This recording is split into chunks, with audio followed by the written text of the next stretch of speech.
Tervehdys Foiben kartanon väki. Ajattelin laittaa teille työhakemuksen tällä tavalla videon muodossa, koska huomasin, että teillä arvostetaan digiosaamista ja myöskin somettamista. Ja sehän on mulle hyvin tuttua.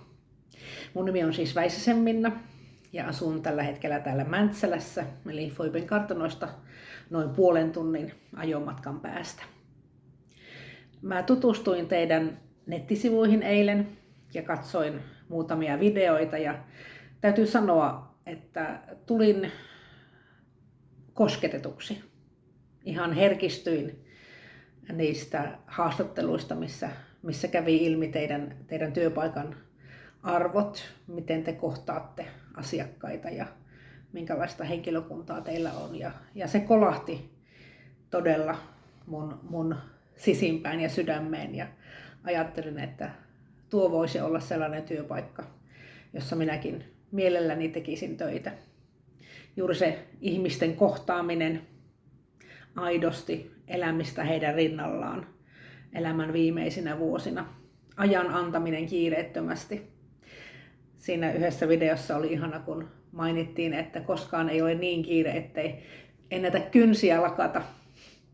Ja siinä kohtaa mua tosi paljon hymyilyttää ja ajattelin, että nyt me ollaan asian ytimessä.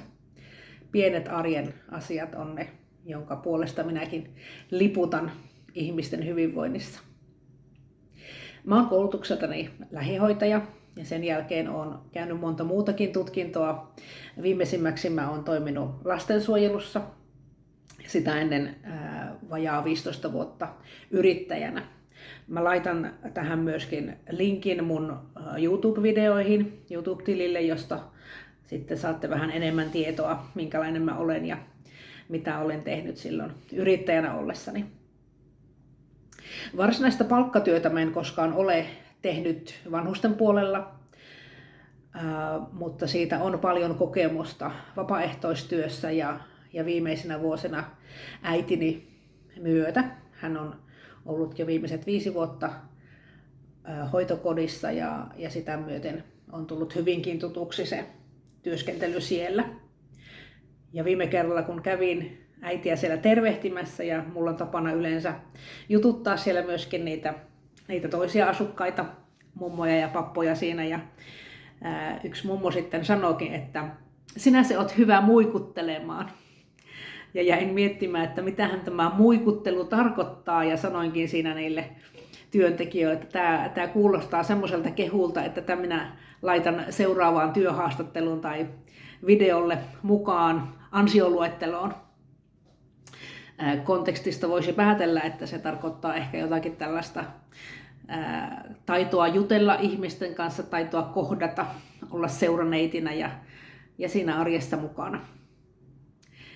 Ja se on todella se, mitä mä itse olen niin kuin kantanut sydämellä ja haluan, että mitä ikinä mä työkseni teenkin ihmisten kanssa, niin se kohtaaminen olisi siinä se avainasemassa.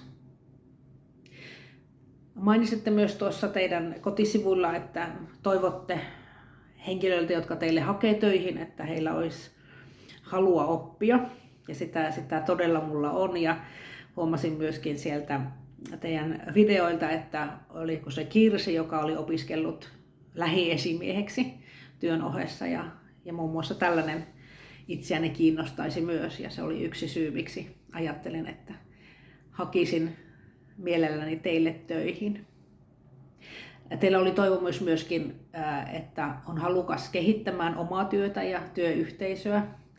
Ja se on myöskin mulle hyvin niin kuin luontevaa lastensuojelussa, kun on tosiaan viimeisimmäksi ollut töissä, niin siellä on paljon ollut kehitysideoita ja ajatuksia sekä tähän lasten kohtaamiseen ja heidän hyvinvointiin liittyen, että myöskin henkilökunnan hyvinvointiin ja jaksamiseen liittyen muun muassa.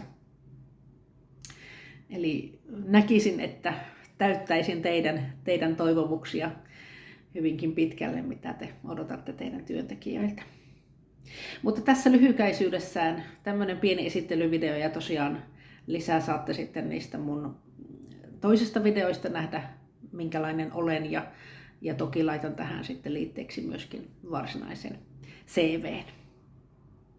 Mutta toivon, että kuulen teiltä jotakin vastausta mahdollisimman pian ja toivotan teille oikein ihanaa alkusyksyä ja lämpimiä päiviä sinne Foiben kartanolle. Moikka!